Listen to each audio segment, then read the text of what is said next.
Good evening. Okay, so as promised, this is Coming Alive Journey Part 4, which is all to do with gut health, the microbiome, parasites, bacteria, Candida, yeast, you name it. So we're just talking everything gut health tonight. So I've shared some of these slides before on a different video that I've done, but I'm going to go into it. Good evening. Oh, okay. Okay, so as promised, this is Coming Alive Journey Part 4. It does it every time. It links onto YouTube on Safari, and then you can hear me talking twice.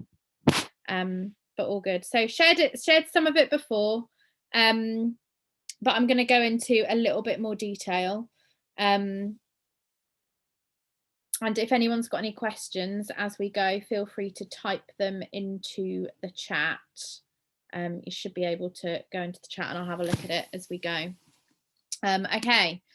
So why gut health? So I've shared some of the bits in here before. So I actually did a talk around gut health and the impact to the coronavirus, because there is now research out there that actually bacteria in the gut can affect people's response to COVID. And there is now research out there, which is what I said over a year ago, that if people have a healthy microbiome, that your immune system is obviously healthier, which means that you would get a lesser reaction. There now is actually research out there to show that. But basically, you know, the situation that we find ourselves in right now, more important than ever, that people truly understand their gut health. And obviously, you know, without coronavirus, thinking about what we're doing with Coming Alive with children with neurological issues, the gut-brain connection is huge. So if our gut is healthy, and essentially our gut is our second brain, then, you know, our brain is going to be healthier. So the neurons connecting from the gut to the brain, you know, are going to be healthier, which means that our connections in our brain are going to be healthier. So where we're looking at processing, speed, and anger and irritability, it can all, even anxiety, can all be stemming from what's going on inside the gut. And obviously, you know, life is quite stressful. You know, children are having to learn from home. Everyone's, you know, in each other's company. So, you know, as I'm doing this, we're in lockdown. And stress also affects the microbiome, the gut, and the bacteria and yeast and everything that's in it. So super important, not just for children with neurological issues, but for overall health. Most of you watching this will already know that my research shows that out of 62 children that went through the research study, 95% were impacted by heavy metals. Heavy metals then destroy the gut lining, and also feed things like parasites, bacteria, etc. And also, if you've got then leaky gut, because the integrity of the gut lining is affected, it can impact all sorts of things from, you know, Candida overgrowth, parasites, bacteria, and lots more. And also 85% had gut issues in early years. So we're looking at the fact that, you know, actually some of this could be stemming for some time. And some people didn't have any issues. Obviously 15% of people didn't. This I talk about all the time, that gut health counts for over 70% of our immunity. Some people would actually tell you that it's over 80%, but either way, it's a huge amount in terms of how it's affecting our immunity and our overall health, which is why I truly believe that if you're looking at what's going on right now with the situation in the world, that those people are not as muchly affected are those who have really, you know, great gut health. Now I'm just checking that the screen is showing. Yeah, we're good. Okay, we're good. And what I've just said, research now shows that gut health can impact your overall response to coronavirus, and it goes way, way, way further than COVID. If people give me any kind of illness, I'm pretty sure I can relate so much to the gut, because so many issues within our body are like stress triggers, and stress affects the microbiome. It affects our buildup in terms of our gut. So, you know, if stress is impacting, whether it be a yeast overgrowth, fungal overgrowth, bacteria overgrowth, different triggers obviously are affecting our gut health, and it can impact so many different conditions.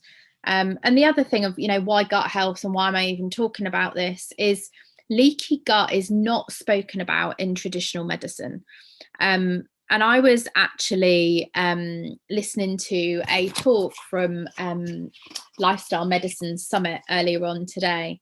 And there were lots of different medical directors that had spent years helping people with cardiovascular disease in hospitals as medical professionals, who are now working in lifestyle medicine.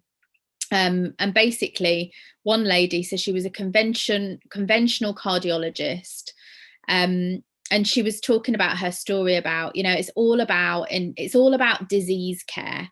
So, she was saying there's no education on creating health. It's all around disease care and, and basically medication and operations, and that basically, she spoke from her experience of medical school. And she said, it's not taught or it's not respected in medical school around lifestyle medicine. It's just conventional. It's giving drugs, surgery, and looking at things that, for chronic disease. She said physicians just are not trained in lifestyle medicine. And that's just the way that it is. And she now is not working in traditional medicine. She's working in lifestyle medicine. And she's finding that people are reversing things like heart disease because of focusing on lifestyle medicine. And a lot is what we're putting in our bodies. And, she even said, we just need to come together and unite as practitioners. But there very much is a divide that, even leaky gut is just not spoken about in traditional medicine. Whereas actually, she said herself, and I've said this many, many, many a times, is that, in medicine, in medical school, you'd be lucky if, you get more than 4 hours of nutrition advice and support in like general practitioner training. So there's no wonder why it's not spoken about, but it's also almost poo-pooed that leaky gut is, a woo-woo thing spoken about by holistic health practitioners. Whereas actually, natural medicine and lifestyle medicine, functional medicine, all the same thing, is really helping health. People become healthier, people live longer, people live happier lives with less illnesses than what you'll find, actually just taking drugs. And, when you're actually given drugs, often it's for life. So, it's something that I'm just hugely passionate about. So here's just a little bit of information, and I'll go into bits in more detail as we go. So there are trillions of bacteria within your digestive tract.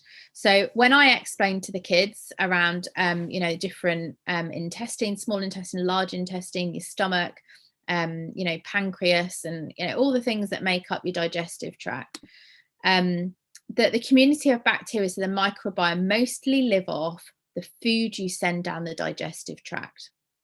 So I'm going to repeat that. The community of bacteria mostly live off the food you send down the digestive tract. So what we're putting in here is what essentially is feeding and nourishing what's going on in here. And what we eat has got a massive impact on the microbiome.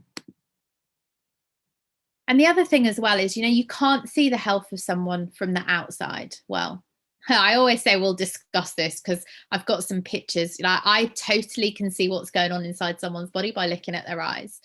And it become a laughing joke amongst me and my friends, to be honest. I can tell by looking at someone's eyes or under their eyes, just the impact of what's going on inside their body. But for most people, people will say things like, oh, they're perfectly healthy, and, this person died of this, or this person got this, or this person's got this autoimmune disease or cancer or whatever, and they're perfectly healthy.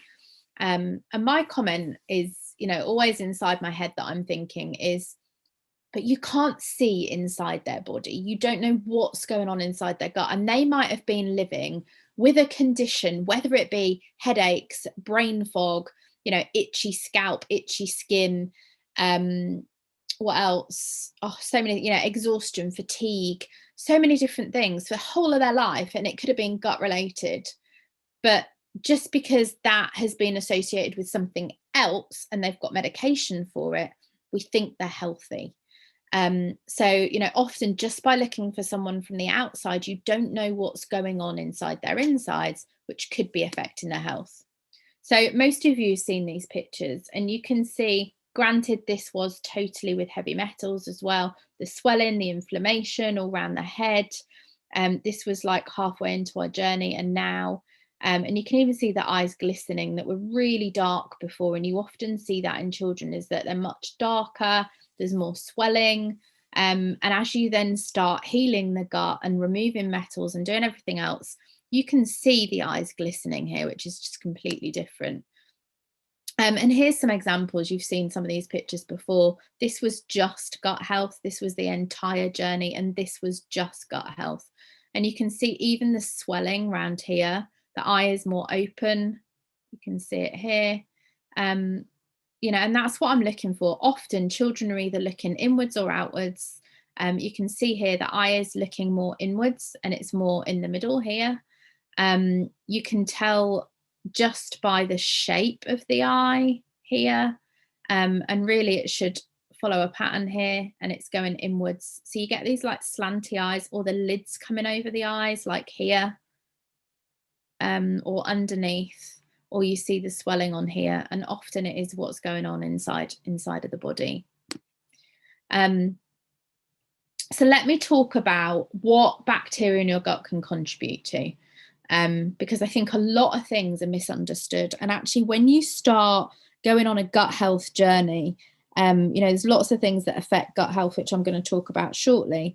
But sometimes you can end up actually getting some of the symptoms temporarily. It almost kicks out. So some people get like dry mouth, headaches.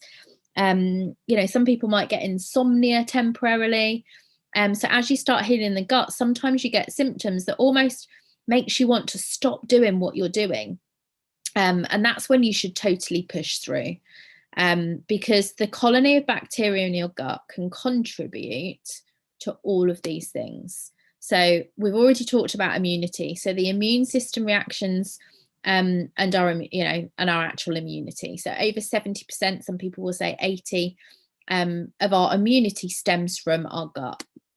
Inflammation. So most inflammation, so when I'm looking at hair reports and we're seeing inflammation, I can guarantee that 100% the gut's inflamed, which if the gut-brain connection, then what's going to happen, especially for kids with neurological issues, things are going to get blocked. Vitamin production. So if our gut's not working properly and the colony of bacteria is out of sync in our gut, certain vitamins can't absorb in certain way, and minerals and production within the body. And a big one for everybody, on my journey, because I'm specialising in children with neurological issues, is it's the neurotransmitter production. So again, if our gut and our bacteria is out of sync in our microbiome, it can affect the neurotransmitter production, gut-brain connection, gut-brain axis. It can affect enzyme production, which is huge for so many different parts of our body. Enzyme production, there's so many. I could do a whole webinar on that. Detoxification. So some of you will have heard me talk about the MTHFR gene, and that actually affects certain enzyme production, but to do with methylation, so turning folic acid into folate, and actually it affects the detoxification pathways. So, again, actually we can, you can't necessarily change a gene in your body, but you can change the way it expresses. And you can do that through reducing stress, healing emotional trauma, and helping what's going on in terms of your body, of what you're putting in. And remember, what we put into our mouth that goes down our esophagus into our digestive tract is essentially what we're feeding our microbiome. It can affect your hunger and fullness cues. So Nathan used to eat absolutely loads. So, some children could actually eat more. Some people might not understand when they get full. And again, that is the signal that goes from the gut to the brain, And if that signal isn't being received and the transmitter isn't going to the brain, then they can keep on eating and keep on eating when actually they're full. It can affect nutrient absorption, which we've just talked about, digestion, so digesting certain fats, proteins, meats, and creating the protective barrier along the digestive tracts. This is what I'm talking about where heavy metals are concerned. So when heavy metals are there, it can affect the integrity of the gut lining. So, you know, the bacteria actually can also affect the protective barrier along the digestive tract as well. It can affect our mood and our stress response. So if we've got an overgrowth of bacteria, it also counts for yeast and fungus. In our gut, it can affect our mood and stress response 100%. It can affect our sleep. So children that are struggling to sleep, chances are their microbiome is out of whack, and it's for a number of different issues. It can affect our libido, our clarity of thoughts. This is where people turn around and say they've got brain fog and things like that. It can affect weight. So people that are struggling to, you know, remove weight, often, again, it can be things that's going on inside of the gut. Energy levels, and then other things that you may not know is gut related, mental health issues, brain and nervous system diseases and disorders, allergies.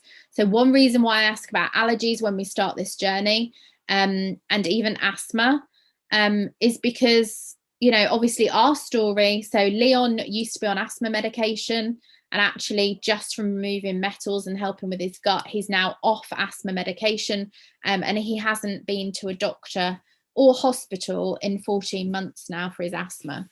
And we were there regularly for steroids or on nebulizers or getting him checked out and so on and so forth. Autoimmune disease, I've talked about asthma, obesity, diabetes, constipation or diarrhea, indigestion, and so much more. So what happens here in our gut affects so many different things because it is connected to what happens in our brain, so brain and nervous system, which is why mental health is affected.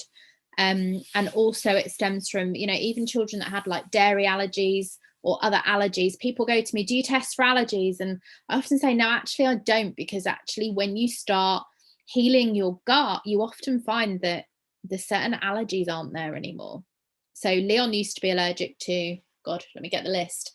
I'm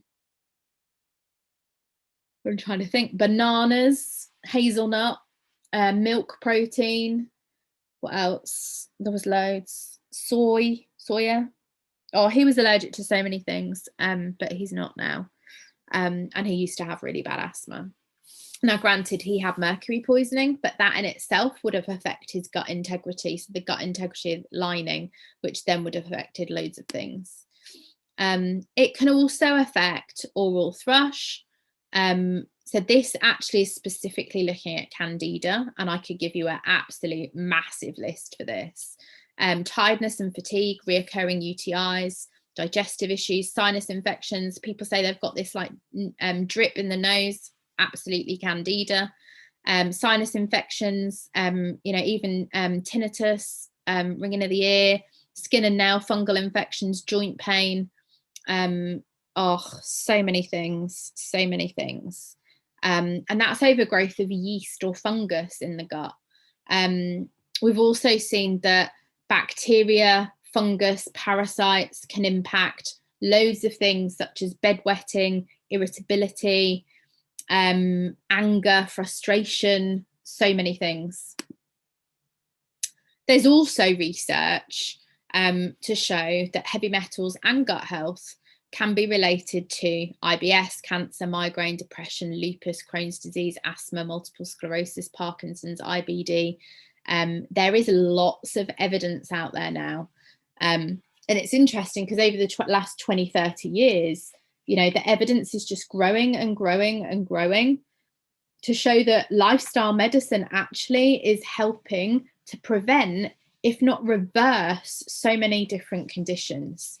And we've seen that in the testimonial, excuse me, I've got hiccups, that you would have seen, I'm just gonna have a drink, in Coming Alive Journey 1. because during there you saw, you know, Darcy actually coming off epilepsy medication.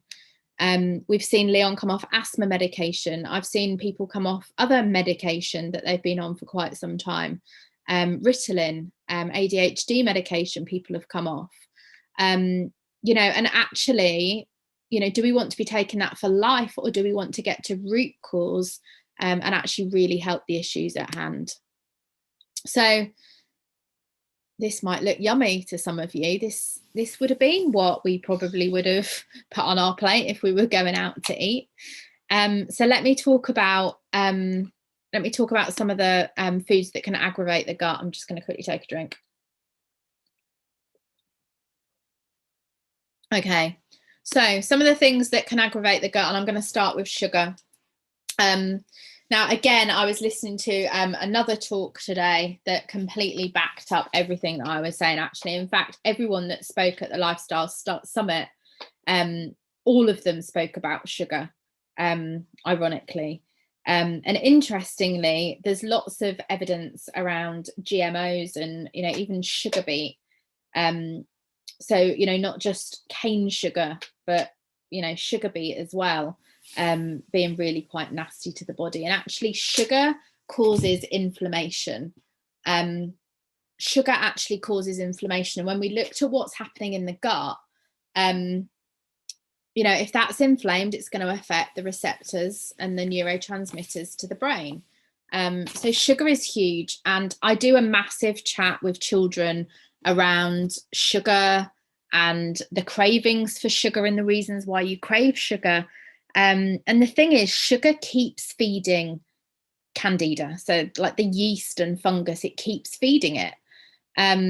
So if the signals are going from the gut to the brain, it almost becomes this vicious cycle that, you know, I explain it to the children that it's almost like it's not you craving the sugar, it's what's inside your gut. And actually the Candida is sending a message to your brain to tell you to eat it because it knows it's going to keep it alive.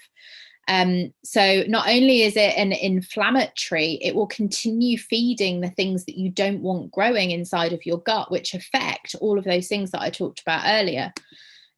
Artificial sweeteners, exactly the same. Processed foods, again, you know, cause inflammation. They don't put absolutely any goodness into your body and can aggravate the gut.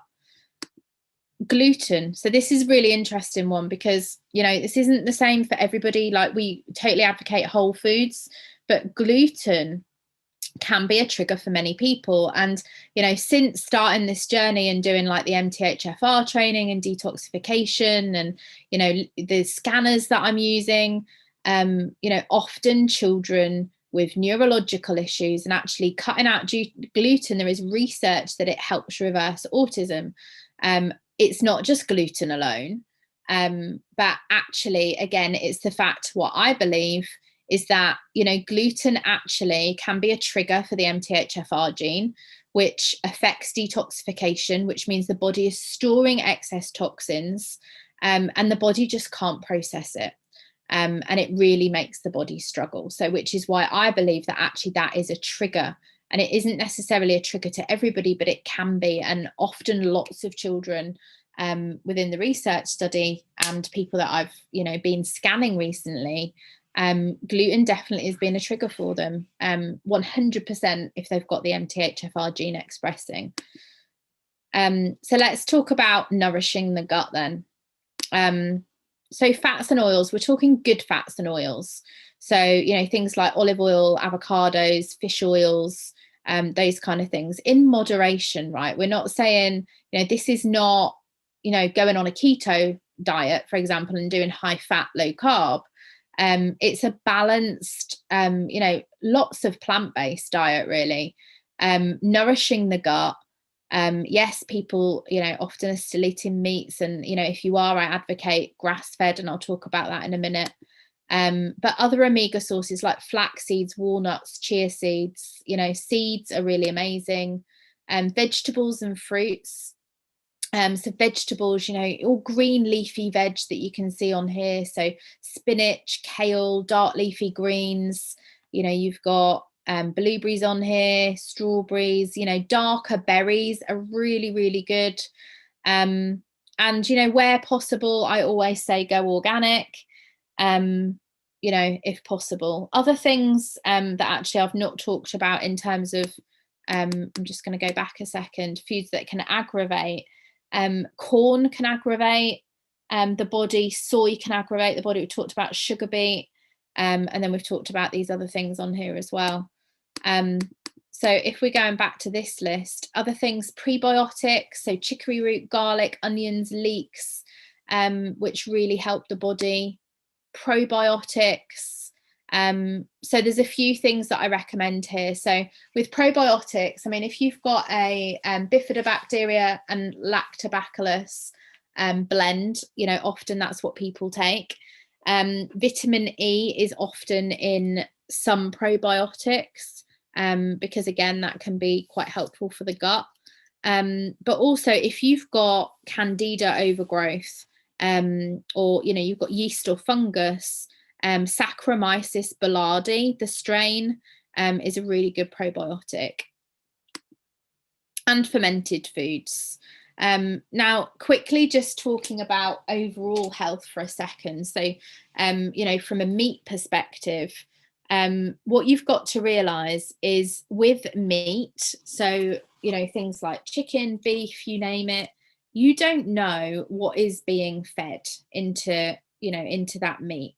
So, you know, when I'm buying any meat now, I buy organic and I buy grass fed, because I don't want to be eating chicken or beef that's been pumped with hormones and, you know, all sorts of things, you know, potentially arsenic and, you know, other different just nasty stuff. Like, I don't want chickens that have been fed on corn and grain and, you know, the hormones that are pumped into them. So I absolutely make sure that it's grass fed. I make sure it's organic. And actually I'm trying to limit as much meat as we're eating, because, you know, again, the body may struggle to actually process that meat. So, you know, plant-based diet is amazing. And lots of people do a natural kind of plant-based diet. But if you're eating meat, I'd just be really careful with what they're being pumped into, especially now with the fact that the food standards are changing. And, you know, you just look up chlorinated chicken and you'll see exactly what I'm talking about in terms of what potentially we're going to be letting in different countries and actually what is out there. You know, it's really quite scary. So, you know, what we're actually fueling into our body is really important in terms of what we're fueling. Now, the other thing, and I've just left this on here because I've not done a slide for that, but the other things that are really affected by, you know, in terms of how the gut heals is things like stress. So I'm going to talk about stress for a second. The reason I'm so passionate about EFT and, you know, dealing with emotional trauma is because the thing that you've got is stress can basically trigger yeast and fungal overgrowth. Stress can affect the diversity of your microbiome, like bacteria and pathogens and the yeast that I've just talked about. So if we don't want the microbiome affected, we want to reduce stress. So we can be doing loads of healing and doing loads of really great stuff. But if the stress trigger is there and we're not getting exercise and we're not laughing and smiling, our guts will totally be affected. So this is really, really important as well. And that really is like the basics of gut health. So it's what we're fueling into our body, removing processed foods, sugars, absolutely removing white carbs like white potatoes, white pasta, white bread. You know, whole grain is the way to go unless you're going, you know, gluten free. And then obviously, you know, you're going into a different path. But whole grains and, you know, plant-based food, you know, is totally much better. So you've got to think about the glycemic index. White potatoes, white bread, white pasta, all that kind of stuff is really high on the glycemic index, which means when it's in your body, it converts to glucose, which is sugar. And most children that I help actually have a sensitivity to sugar and carbs. If that's then affecting your gut and your gut health, then it's going to be affecting your overall health and those neurotransmitters that go to the brain. And it's small changes that can make a massive, massive difference. And, you know, some people say to me, oh, but a little bit of refined sugar isn't bad, is it? And honestly, that little bit just continues feeding the Candida, continues feeding the nasty bacteria and parasites. And, you know, it's something that you want to stay away from, because you can be doing so much good, and then a little stress trigger hits. And then you decide you're just going to shove yourself with, you know, some chocolate or some sweets or some refined sugar of some sorts, and you can really go back to square one, because it's just fueling the Candida again.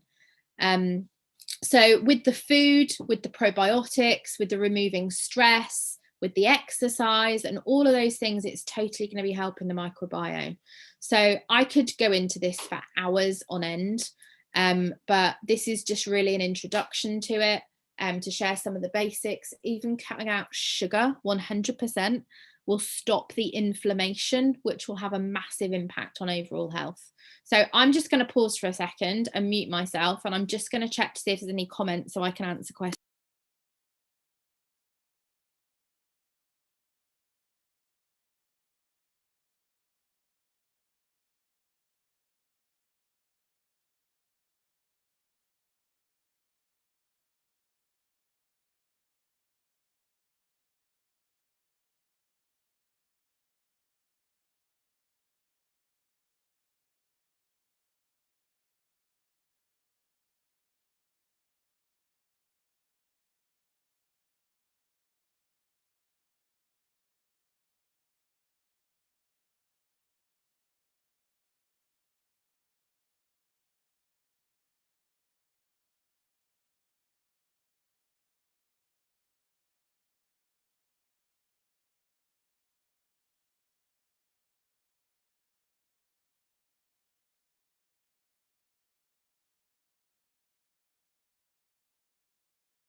Okay, I'm not seeing any questions, but what I'm going to do, I'm just quickly checking because I think a couple have pinged in elsewhere, is the other thing as well that actually, you know, affects overall health is, I can't just chat to it. Okay, yeah. If anyone's got any questions, put them in the Facebook group right now and I will answer them. I can see them coming in. Is sleep. So, you know, the body needs to replenish and rejuvenate. And in order to do that, you need to make sure that you're getting enough rest. And also, you know, the exercise and removing stress, etc., that I've already talked about. So I'm just going to grab the questions 1 second.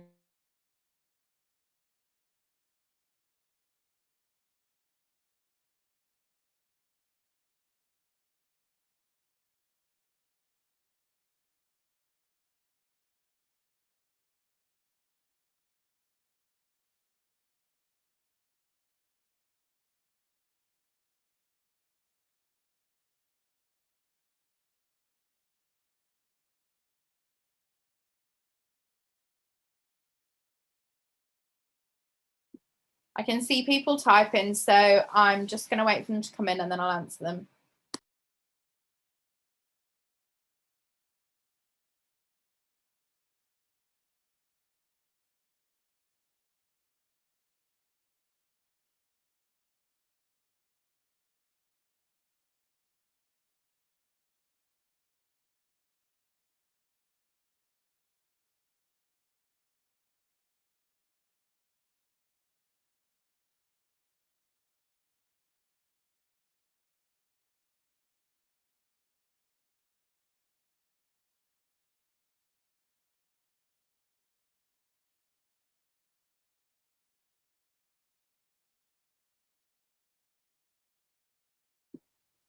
Okay, so I have a question. If we were to implement food changes for a duration of programme throughout healing and beyond, would there be a time when it would be okay to have occasional gluten and sugar? I understand these are lifestyle changes, but as one-offs further down the line. So really good question. And I guess my answer would be, it depends on what's going on inside the body. If you have the MTHFR gene expressing, and you put sugar and gluten into your lifestyle, you will know about it. So whatever symptoms that you've got going on, whether it be anger, aggression, struggling to process, brain fog, bedwetting, you name it, you'll notice if the MTHFR gene is expressing. You absolutely want to cut out, like corn, gluten, sugar, etc. I need to do a whole one on MTHFR. If you've got a Candida overgrowth and you're trying to get your gut into balance and you've not got the MTHFR gene expressing, then you may be okay with gluten and sugar and other things. But what I'll say is, once you've cut it out, I say to people, do it for 6 months and see how you feel. Do it for 6 weeks and see how you feel. The minute you put it back, you will know if you're going to have a reaction. You'll know within a day, 100%. So I can't, it's really hard to answer it for each individual, because, if there's certain genes expressing, if you've got, like Candida overgrowth and things like that, you want to make sure that that's in sync before you start adding things in. But yeah, it's totally lifestyle. Personally, I probably won't add in gluten. I absolutely know if I do, or if there's things hidden that I haven't even thought about. And yeah, refined sugar, I would find alternatives for all the time. But to be honest with you, yeah, it really, really depends on the person. Personally, I don't recommend sugar because it causes inflammation. And if I had my way again, oh my God, would I do things differently with my boys so that it wasn't, can you imagine a world where, actually it was normal not to feed sweets and cakes and treats and things like that into children right from an early age? The world would be very different.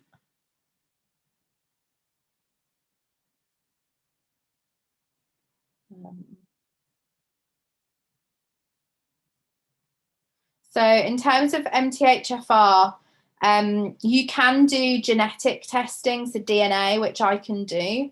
But in honesty, it will also come up in the scanner. So over like a 4-week period, if the gene is expressing, it will come up in there. So I can do either.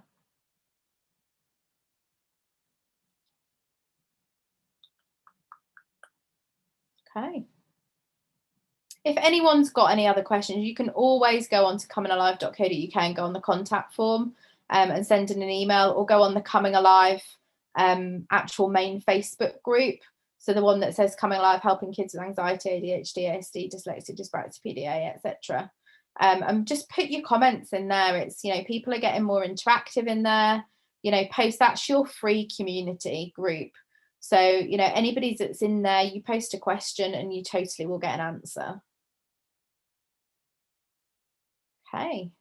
So I'm going to log off. If there's any more questions after this, like I say, contact me either through the website or through the Facebook group, so that everyone can benefit from your reply as well.